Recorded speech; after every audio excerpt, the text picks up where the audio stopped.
봉독했던 사도행전 21장 17절에서 26절의 말씀을 가지고 지극히 선한 것을 분별하라, 이런 제목으로 하나님의 말씀을 나누도록 하겠습니다.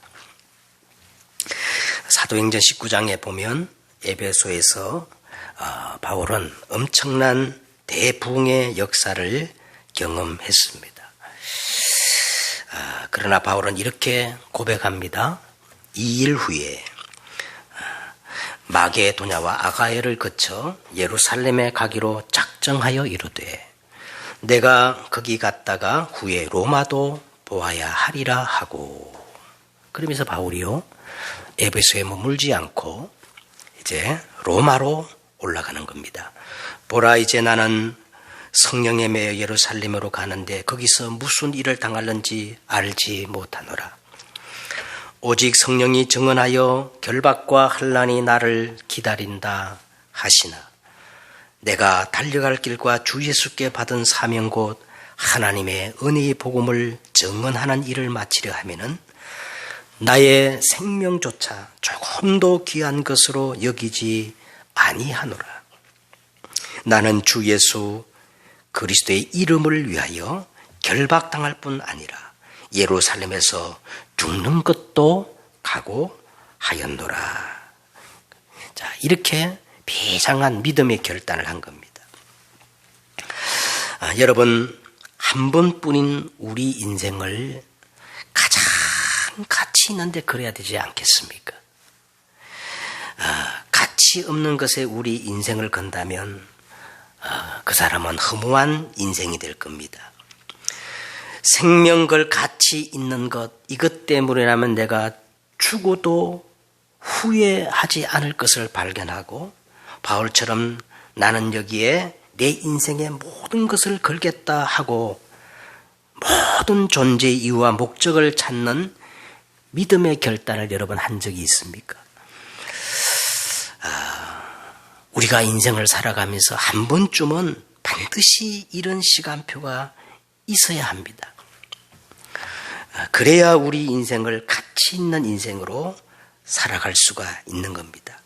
바울은 지난 시간에 바로 이 믿음의 결단을 하였던 것입니다. 바울이 드디어 그렇게도 가고 싶었던 예루살렘에 오늘 본문에 보니까 도착하였어요. 바울을 걱정하는 주변에 그 사랑하는 제자들이 막 긋고 바울을 말렸어요. 어느 정도 말렸냐면 지난 시간에 보니까 울면서 한상코 가지 말라고 그 길을 말렸지만 바울은 모든 것들을 뿌리치고 예루살렘에 도착한 것입니다. 17절에 보세요. 예루살렘에 이르니 그랬어요. 예루살렘에 이르니 형제들이 우리를 기꺼이 영접하거늘. 예루살렘에 도착한 그 바울 일행을 예루살렘 그 교회 그 형제들이 어떻게 영접했어요? 아주 기꺼이 영접했다는 겁니다. 여러분, 누구든지 어디에 있든지 그리스도 예수 안에 있으면 뭐예요? 그리스도의 피로 한 형제인 겁니다. 그렇죠? 예루살렘의 형제들이 바울 일행을 기꺼이 영접했다는 거예요. 형제라 그랬어요. 18절에 보세요. 그 이튿날 바울이 우리와 함께 야고보에게로 들어가니 장로들도 다 있더라. 당시 이 예루살렘 교회의 담임 목사님은 누구냐 하면 바로 예수님의 친형제 야고보였습니다.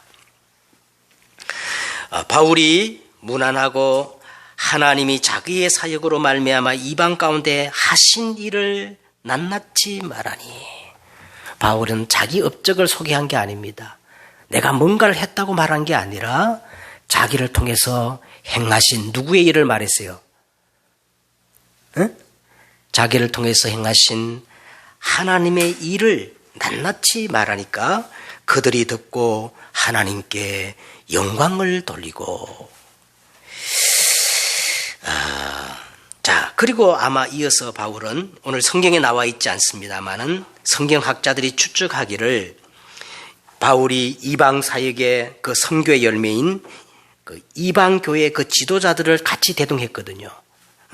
그 지도자들을 하나하나 그 예루살렘 사도들과 그 장로들에게 소개하면서 이제 그들이 그냥 가져온 게 아니라 예루살렘의 그 흉년 소식을 듣고 이방 교회 그 지도자들이 다 헌금을 거두어서 이제 구제 헌금을 아마 전달하려 했을 것입니다. 자, 그런데 예루살렘 교회가 그냥 구제 헌금을 받으면 이방 교회를 그대로 인정하는 것이기 때문에 장로들이 여기서 대화의 주제를 바꾸었습니다. 20절에 보세요. 바울들어 이르되 형제여, 그대도 보는 바와 같이 유대인 중에 믿는 자 수많이 있으니, 아마 예루살렘 교회 안에 유대인들만 수만 명이 된가 봐요. 수만 명이 있으니 다 율법의 열심을 가진 자라. 내가 이방에 있는 모든 유대인을 가르치고 모세를 배반하고 아들들에게 할례를 행하지 말고 또 관습을 지키지 말라 함을 그들이 들었도다. 이거는 뭐 요새 말로 말하면 순전히 가짜 유수입니다. 근데 이 예루살렘 유대인 신자들이 이 가짜 유수를 듣고 막 어떻게 했냐? 이들은 예수를 믿지만 오직 예수로는 부족하기 때문에 다른 것이 필요하다고 하는 생각을 가진 사람들입니다. 그래서 예수님을 믿지만 아직도 모세의 율법에 열심을 품고 있기 때문에 바울에 대한 이 거짓 소문을 듣고 바울에 대해서 아주 부정적인 그런 생각을 갖고 있다는 겁니다. 그러면서 장로들이 구체적인 해결 방안을 이렇게 제시했어요. 22절에 보세요. 그러면 어찌할꼬? 그들이 알면 필연 그대가 온 것을 들으니 우리가 말하는 이대로 하라. 우리가 시키는 대로 하라는 거예요. 우리에게 서원한 네 사람이 우리에게 있으니 그들을 데리고 함께 결례를 행하고 그들을 위하여 비용을 내어 머리를 깎게 하라. 그러면 모든 사람이 그대에 대하여 들은 것이 사실이 아니고 그대도 율법을 지켜 행하는 줄로 알 것이니라. 장로들이 제시한 구체적인 해결 방법은 이 예루살렘 교회에 나실인으로 서원한 가난한 신자 4명이 있는데 이 바울이 그들을 데리고 성전에 들어가서 그들과 함께 결례의식이란 말은요, 정결의식을 말하는 겁니다. 그래, 결례의식을 행하고 그들의 머리를 깎는 삭발 비용, 머리를 깎는 그 비용을 대신 내주면 유대인 신자들이 바울도 율법을 지켜 행하는 줄도 알 것이라는 겁니다. 일종의 뭐냐? 그러니까 이제 예루살렘 사도와 장로들이 사도 바울에게 결례 그 의식을 행하란 말은요, 그동안 바울이 이방인들과 접촉하면서 전도한 것이 부정한 것, 더러운 것이니까 정결의식을 행하라는 그런 의미가 내포되어 있었을 거예요. 사도 바울에는 부정한 것이 아닐지 모르지만 유대인에게는 부정하게 보이는 거기 때문에 오해를 없애자는 일종의 타협안을 제시한 겁니다. 여러분, 이럴 때 우리 같으면 어떻게 할까요? 오늘 사도 바울은 이때 옳고 그름의 문제가 아니고 하나님 앞에서 지극히 선한 것이 뭔가를 분별한 겁니다. 그리고 이 타협안을 바울이 기꺼이 수용하고 받아들였어요. 왜냐하면 복음의 본질은 절대 양보하거나 타협할 수 없지만 복음의 본질적인 것이 아니라면 바울은 얼마든지 양보할 수 있다고 생각했기 때문에 그렇습니다. 즉 자기 민족 이 유대인들이 거부감을 줄이고 복음을 받을 수만 있다면 비본질적인 것들은 얼마든지 수용하고 양보할 수 있다고 바울은 그렇게 생각한 거예요. 자, 그런데 사단은 너무나 고단수고 고수입니다. 사도 바울이 그걸 받아들이고 결례의식을 7일 동안 행하고 마지막 날 그 의식을 행하기 위해서 성전에 올라가자 사도 바울을 본 사람들은 무리를 충동시켜가지고 그리고 이간질을 시켜가지고 그 가정에 막 소동이 일어났잖아요. 소동이 일어나가지고 결국 바울의 이 그런 의미가 아무 소용이 없게 돼버리고 말한 겁니다. 자, 이 과정에서 예루살렘 사도와 장로들이 바울에게 아주 궁색한 변명을 한 게 나와요. 25절에 보세요. 우리가 주를 믿는 이방인에게는 우리와 같이 다 율법을 지킬 필요가 없고 다만 몇 가지 우상의 제물과 피와 목매어 죽인 것과 음행을 피하는 것을 결의하고 우리도 편제한 적이 있다. 그렇게 말하면서 바울을 설득한 내용이 오늘 본문에 나옵니다. 저는 이 본문을 묵상하면서 지금 현대교회가 이런 모습이 아닐까. 우리 평신도는 잘 모르지만 신학생들은 알 겁니다. 그리고 목회자들은 알 거예요. 신학교에서 뭐라고 가르치냐. 성경은 100% 다 하나님의 말씀이 아니라는 거예요. 성경에는 하나님의 말씀도 있다는 거예요. 자, 그렇게 신학교육을 받은 사람들이 교회에 와서는 뭐라 그랬냐. 이 성경을 가리켜 하나님의 말씀이라고 말합니다. 여러분 오늘 본문을 보고 어떻게 느꼈습니까? 여러분 이 이름만 대면 다 아는 유명한 그런 가수 한 분이 있어요. TCK로서 한국인 엄마와 미군이었던 흑인 사이에서 태어난 사람인데 아버지를 한 번도 보지 못했어요. 그래서 이분이 가수가 돼가지고 아버지를 자꾸 찾다가 어느 날 드디어 미국에서 아버지가 계시다는 걸 연락을 받고 미국에 달려갔는데 아버지를 보고 이분이 굉장히 실망한 거예요. 다시 또 아주 인연을 끊어버렸어요. 오늘 바울의 심정이 여러분 어떨까요? 예루살렘 교회를 그렇게 고대하고 사모하고 예루살렘에 올라가기 위해서 모든 것들을 다 뿌리치고 드디어 예루살렘에 왔는데 바울의 그 상실감이 얼마나 심했겠습니까? 오늘 이 예루살렘 교회는 마가 다락방에서 시작된 참 순수한 그런 교회의 모습이 아니었어요. 유대인의 신자들은 예수를 믿기는 믿지만 오직 복음이 아니었습니다. 종교의 틀에서 율법으로 완전히 각인되어 있었어요.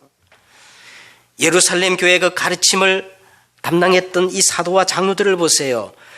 전도와 선교를 했지만 오늘 본문을 자세히 보면 얼마나 비겁한 타협안을 제시합니까? 자, 그런데도 불구하고 바울은 왜 그토록 예루살렘으로 올라가고자 했는가? 첫째는요, 그럼에도 불구하고 바울이 예루살렘으로 가고자 했던 것은 주 예수 그리스도께 받은 사명, 천명이기 때문에 그래요. 사도 바울이 이방인에게 생명을 거고 복음을 전한 것은 유대인이 생각한 것처럼 그렇게 부정하고 더러운 것이 아니에요. 그것은 하나님의 절대 계획이었고 오늘 바울이 결박과 환난을 무릅쓰고 예루살렘으로 올라온 것도 하나님의 뭐였어요? 절대 계획이었던 겁니다. 바울은 그것을 당당히 인정받고 싶었던 거예요. 그래서 예루살렘으로 그토록 올라가고자 했던 겁니다. 두 번째는요, 바울이 그토록 예루살렘에 올라가고자 했던 것은 당시 초대교회는 예루살렘 사도를 중심으로 한 유대인 교회와 또 바울과 그 전도팀을 중심으로 한 이방인 교회로 뭔가 모르게 이렇게 담이 있었어요. 자, 그래서 오늘 바울이 이방인 교회 지도자들을 데리고 구제 현금을 가지고 예루살렘에 온 것은 복음 안에서 주 안에서 교회는 결코 둘이 아니고 하나임을 천명하고 싶었던 겁니다. 아무리 신학적 입장이 다르고 관점이 달라도 그리스도 안에서 교회는 하나라는 것입니다. 세 번째는 여러분, 바울은 이제 예루살렘을 거쳐서 로마로 가면 마지막 신앙의 선교의 언약의 여정입니다. 여러분, 마지막으로 생각할 때 가장 다가오는 게 뭐냐? 내 가족, 내 혈통, 그리고 내 민족이 아니겠습니까? 예? 유대인에 대한 바울의 마지막 사랑의 실천입니다.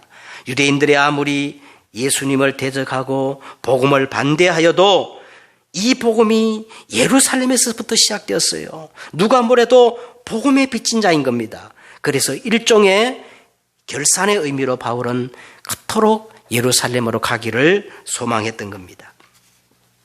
저는 오늘 이 본문을 보면서 바울이 가지고 있었던 이 생명의 복음이라는 것이 과연 어떤 의미가 있는가, 그 본문을 가지고 몇 가지를 복음의 의미를 찾아봤어요. 자, 복음이라는 게 도대체 뭐냐? 복음은 절대 절망을 절대 희망으로 바꾸는 것입니다.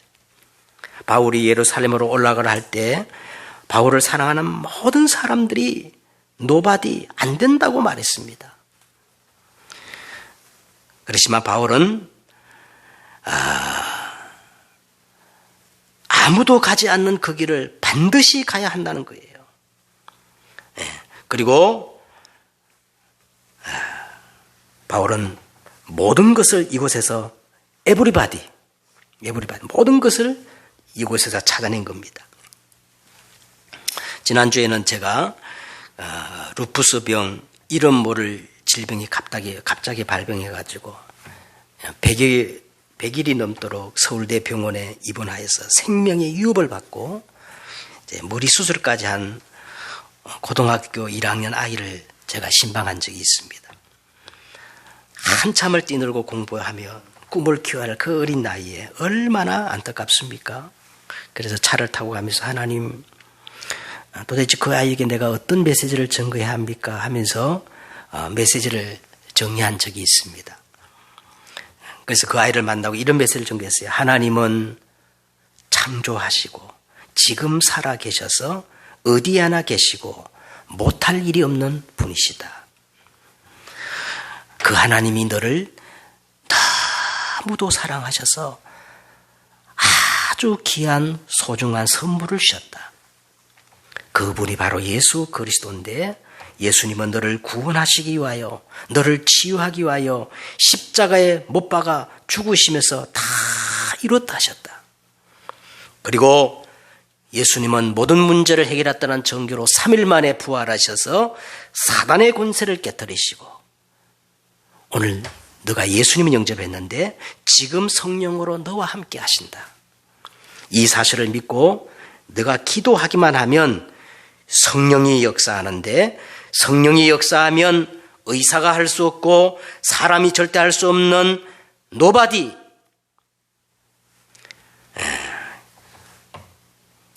사람이 절대 할 수 없는 그런 응답이 나타난다. 그렇게 복음을 전하고 같이 기도했습니다. 그리고 병화로 나오는 그 아버지에게 제가 이런 말을 던졌어요. 세상에 여러 가지가 있는데 그 중에 내 취향에 맞는 한 길을 선택해서 믿는 거는 그건 결코 복음이 아니다. 진리가 그런 게 아니라는 거예요. 절대 절망 속에 전혀 길이 없었는데 유일한 길, 그걸 발견하여서 여기에 내 인생을 거는 것이, 그게 복음이라고 내가 그렇게 슬쩍 던졌어요. 알아듣든지 못 듣든지. 여러분, 복음은 모든 믿는 자에게 구원을 주시는 하나님의 능력입니다. 복음은 인간이 절대 안 되는 절대 절망, 노바디를 에브리바디, 절대 가능으로 바꾸는 거예요. 복음은 아무도 갈 수 없는 길을 가는 것이고, 복음은 아무도 할 수 없는 일을 하는 것이고, 복음은 아무도 줄 수 없는 바울처럼 답을 주는 거예요. 제가 이번 주에 어떤 시간을 내가지고요, 한 영화를 봤어요. 루터라는 영화를, 시간을 내가지고 봤습니다. 아주 잘 된 것 같아요. 이 마틴 루터가 그 쌀벌한 황제도 굴복시키는 그 로마 카톨릭 종교재판 법정에 그 자리에는요, 황제도 있었고 선제우, 제후들이 다 모인 그 어마어마한 법정에 서가지고 그 법정에서 한 가지만 요구합니다. 너가 말한 98개 조항 그걸 철회한다. 한마디만 하라는 거예요. 루터가 처음에는 너무 겁이 나가지고 이렇게 말하는 거예요. 하루만 시간을 달라고. 그래서 루터가요, 집에 돌아가가지고, 숙소에 들어가가지고, 하나님의 선한 것이 도대체 뭔가, 지극히 선한 것이 뭔가, 그걸 붙잡고 막 실험을 하는 겁니다. 드디어 시간이 돼가지고 법정에 서서 이렇게 말합니다. 여러분이 간단히 듣고 싶어 하니까 간단히 말씀드립니다. 모순에 빠진 교황과 공회가 아니라 성경의 증거와 하나님 앞에서 그리고 분명한 이성에 따라 내 양심은 지금 하나님 말씀에 사로잡혀 있습니다. 양심을 거스르는 일은 비급한 일이고 옳지도 않습니다. 저는 아무것도 철회할 수 없으며 또 철회하지도 않을 것입니다. 하나님, 제가 여기에 서 있습니다. 저를 도와주십시오. 이게 루터의 선언이었습니다. 얼마나 멋있습니까? 자, 오늘 또 본문을 보면서 복음은 뭐냐? 복음은 본질에 관해서는 절대 타협할 수 없지만 만약 우리가 본질에 대해서 타협하면 하나님 앞에 패역을 행하는 겁니다. 그러나 비본질적인 것에는 다 이해하고 수용하고 양보하고 초월할 수 있다는 겁니다. 보세요. 오늘 야고보라는 사람이 나오는데 여러분 야고보서 읽어보셨지요? 예? 야고보서, 로마서 한번 비교해 보세요. 이 야고보하고 이 바울은 그 신학적 입장이 굉장히 달랐어요. 그러나 오직 복음으로 하나님이 행하신 일들을 가지고 얼마든지 소통할 수가 있었던 겁니다. 예루살렘 교회와 장로들이 바울에게 말도 안 되는 타협을 제시해도 바울은 지극히 선한 것을 분별하고 기꺼이 다 수용하는 거예요. 이게 복음입니다. 또 한 가지 우리가 보세요. 이 예루살렘 교회가 어떤 교회예요? 마가 다락방 교회가 아닙니까? 여기서 우리는 뭐를 발견해야 되느냐? 각인이 그만큼 무서운 겁니다. 저는 이걸 보면서 우리 기성세대 가지고는 안 되는 거예요. 이 각인 바꾸는 데 시간 다 보내는 거예요. 그래서 렘넌트가 필요한 줄 믿습니다.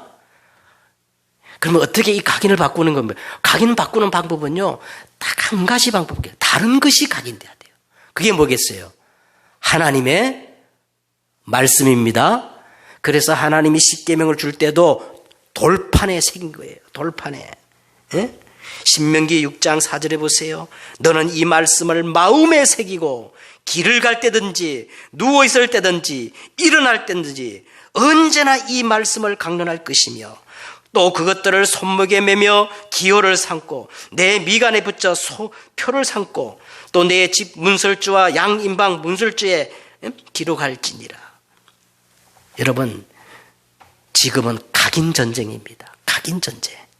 내가 무엇에 각인되느냐에 따라서 반드시 그 각인된 것이 응답으로 나타나거든요.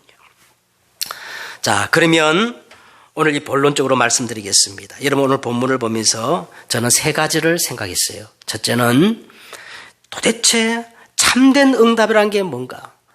많은 사람들은 바울에게 그 에베소의 대역사, 에베소의 성공이 참 응답이고 그게 진짜 성공기라고 그렇게 말했지만 바울은 아니라는 거예요.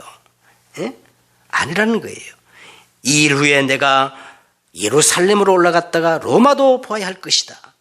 그러면 여러분, 참 응답이 뭡니까? 참 응답이 뭐겠어요? 예? 하나님, 아브라함은 이렇게 하나님께 매일 기도했습니다. 하나님, 자식을 주옵소서. 내게 자식이 없습니다. 자식이 응답입니다. 근데 하나님이 자식을 주지 않고요. 창세기 15장 1절에 이렇게 말합니다. 아브라함아, 염려하지 마. 내가 내 방패요. 내가 너의 지극히 큰 상급이야. 다윗은 이렇게 말했어요. 여호와는 나의 목자시니 내가 부족함이 없으리로다. 바울은 이렇게 말합니다.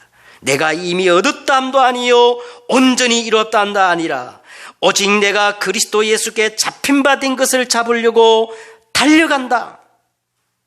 볼지어다 내가 세상 끝날까지 너희와 항상 함께 있으리라. 주께서 원하는 자를 부르시니 이는 함께하기 위함이요. 여러분, 최고의 응답이 뭡니까? 믿음입니다. 하나님이 나와 함께하는 것이 최고의 응답이에요. 아멘. 바울은 이걸 알았어요. 두 번째 응답이 뭡니까? 보라, 처녀가 잉태하여 아들을 낳을 것이요 그의 이름을 임마누엘이라 하리라. 이를 번역한 적 하나님이 우리와 함께 계시다 함이니라. 우리가 뭐예요? 교회의 응답이 최고의 응답이에요. 세 번째 응답이 뭡니까? 오늘 바울이 3차 전도 여행을 마치고 3차 전도 여행을 다 마치고 바울이 어디에 석 달 머물렀냐면 아가야 지방을 거쳐서 저 고린도라는 도시에 석 달 머무릅니다. 왜 고린도에 머물렀냐면요, 제가 볼 때는 바울이 당장이라도 로마로 가기를 원했던 거예요. 이 고린도가 바로 배 한 번만 타면요, 짧은 시간에 로마로 곧바로 갈 수 있는 지척에 있는 장소거든요.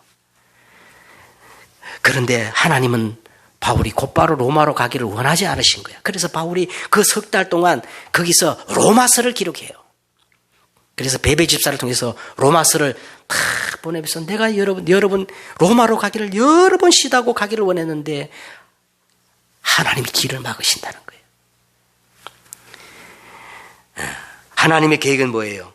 제수의 몸으로 예루살렘에 올라가서 제수의 몸으로 로마로 가기를 원하는 것이 하나님의 계획인데 주위의 사람들은 전부 그것이 미친 짓이라고 그렇게 얘기하는 거예요. 아닙니다. 합력하여 선을 이루시는 원네스의 축복입니다. 아멘. 이 원네스의 축복이 참된 응답이에요. 두 번째는 오늘 뭐를 생각할 수 있냐고 본문 보세요. 대부분 사람들은 오늘 이 예루살렘 교회 성도들과 같이 구원과 삶을 구분하지 못하고 있어요. 죽어있는 사람에게는 정말 필요한 것이 생명이 필요합니다. 생명을 가지고 살아나야 내가 어떻게 살아야 할까? 그 다음에 문제가 나오지, 삶의 문제가 나오지 않겠어요? 근데 오늘 수많은 유대인들이 아직도 종교의 틀에 묶여서 율법으로 각인되어 있었습니다. 여러분, 종교는 한마디로 말하면 율법입니다. 복음은 생명입니다. 생명입니다. 종교와 복음은 출발부터 달라요. 종교는 사람이 노력해서 찾아가는 것이지만 복음은 하나님이 찾아오신 거예요. 결론도 달라요. 종교는 내가 지금 무엇을 해야 하는 것이지만 복음은 다 이룬 거예요. 복음과 종교는 기준도 달라요. 종교의 기준은 율법이지만 복음의 기준은 생명입니다. 믿음입니다. 결과도 다릅니다. 종교는 법으로 사람을 죄인으로 정죄하여 사망으로 끌고 가는 거지만 복음은 은혜로 의인되게 만들어서 살리는 것입니다. 셋째로 우리가 또 본문을 통해서 발견할 것이 뭐냐면 하나님이 하신 일입니다. 오늘 보세요. 많은 차이가 있어요. 이방교회와 오늘 예루살렘 교회 많은 차이가 있는데 소통되는 딱 한 가지 비결이 있어요. 그게 뭐냐? 코람데오. 하나님 앞에서 하나님이 하신 일을 생각하는 거예요. 여러분, 우리가 정직하게 진실하게 하나님 앞에서 하나님이 우리를 통해서 어떤 일을 하시고 어떤 일을 하실 것인가, 이게 소통만 된다면 하나 될 수 있습니다. 15절, 19절에 보세요. 바울이 문안하고 하나님이 자기의 사역으로 말미암아 이방 가운데서 하신 일을 낱낱이 말하니 그랬어요. 하나님이 하신 일이 어떤 겁니까? 성삼위 하나님은 지금도 우리에게 말씀을 주십니다. 그리스도는 삼재앙을 해결하시고 이 말씀을 성취하고 계셔요. 그리고 보혜사 성령님은 이 말씀을 이루고 계시는 겁니다. 여러분, 이 사실을 믿으면 어떤 일이 벌어지느냐?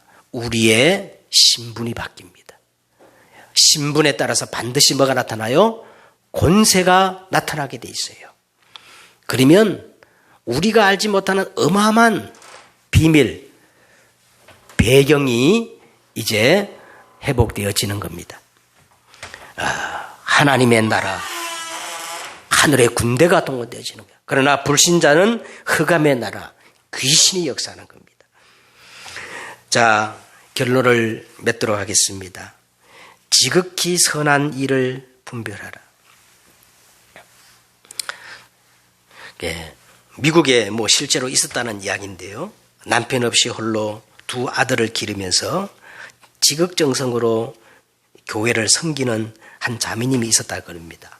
어느 날 이 두 형제가 말이죠, 나무를 가지고 전쟁놀이를 하다가 때마침 지나가던, 말을 타고 지나가던 사람이 있었는데 그 말에 눈을 건드려가지고 말이 깜짝 놀라니까 낙상해가지고 그 사람이 그 자리에서 죽어버렸다는 거예요.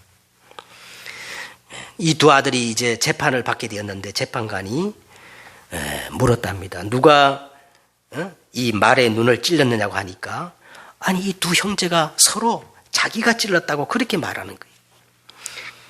할 수 없이 판사가 이 형제의 어머니를 불러가지고, 부인,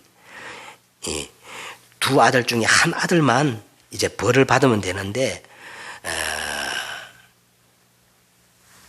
이 두 사람이 다 서로 자기가 찔렀다 하니까 부인이 한 아들을 정해 주십시오, 그렇게 했다는 거예요. 한참 이 어머니가 침묵하면서 기도하다가 이제 뭐라고 얘기하느냐면, 작은 아들을 처형해 주십시오, 이렇게 처벌해 주십시오, 그렇게 말했다는 거예요. 아니, 부인이 낳은 아들이 왜 그러냐고 할게 물으니까, 왜 작은 아들입니까 하니까, 큰 아들은 전처의 아들이고 작은 아들이 내가 직접 낳은 아들이기 때문에 그렇습니다. 아니, 부인이 낳은 아들이 더 귀하지 않습니까? 그렇습니다. 제 몸으로 낳은 아들이 더 귀하지요. 그러나 저는 그리스도인입니다. 교회에서 배운 삶은 무슨 일을 하든 하나님의 영광을 위해서 살아라 그랬는데, 내가 큰 아들을 벌을 받게 한다면 하나님의 영광이 되겠습니까? 이 말에 감동을 받은 판사가 그 판사의 고난으로 두 아들을 다 무죄로 석방했다는 겁니다. 여러분, 지극히 선한 것을 분별하라 그랬는데 오늘 바울처럼 그게 잘 안 되어져요. 먼저 여러분, 우리가 어떻게 돼야 되느냐 하면, 여러분이 영적 서밋의 위치에 있어야 지극히 선한 것을 분별할 수 있는 눈이 열려요. 그렇죠? 그래서 영적 서밋이 되려면 반드시 세 가지가 필요해요. 영적 타임이 반드시 필요합니다. 영적 서밋의 타임이 필요하고, 영적 서밋의 자세가 필요하고, 영적 서밋의 그릇을 준비하는 거예요. 너희가 선한데 지혜롭고 악한데 미련하기를 원하노라. 그 이유는 평강의 하나님이 속히 사단을 너희 발 앞에 상하게 하시리라. 내가 기도하노라 너희 복음을 지식과 모든 총명으로 점점 더 풍성하게 하사 너희로 지극히 선한 것을 분별하며 또 진실하여 허물 없이 그리스도의 날까지 이르고 예수 그리스도로 말미암아 의의 열매가 가득하여 하나님의 영광과 찬송이 되기를 원하노라. 요셉이 뭐라 그랬습니까? 원수보다 못한 그 형들 앞에 뭐라 그랬어요? 당신들이 나를 이곳에 팔았다고 근심하지 마소서, 한탄하지 마소서. 하나님이 생명을 구원하시려고 나를 당신들보다 먼저 보내셨나이다. 자, 여러분, 오늘 우리가 지극히 선한 것을 분별하려면요, 말씀을 정리하세요. 말씀이 정리되어 있어야 됩니다. 그리고 항상 말씀의 흐름을 타세요. 그리고 어떻게 해야 되느냐? 말씀의 성취를 따라가면 됩니다. 그러면 오늘 바울처럼 어떤 상황, 어떤 곳에서도 지극히 선한 것을 분별하면서 성령의 인도를 받을 줄 믿습니다. 기도하겠습니다. 하나님, 우리가 한 인생을 살면서 선택의 연속입니다. 이때 우리는 말씀이 정리되고 말씀의 흐름을 따라 말씀 성취를 따라가는 지극히 선한 것을 분별할 줄 아는, 그래서 사단을 완전히 우리 발 앞에 무릎을 꿇게 하는 언약 가진 주의 백성들이 다 되어지게 하옵소서. 주 예수 그리스도의 이름으로 기도드렸사옵나이다.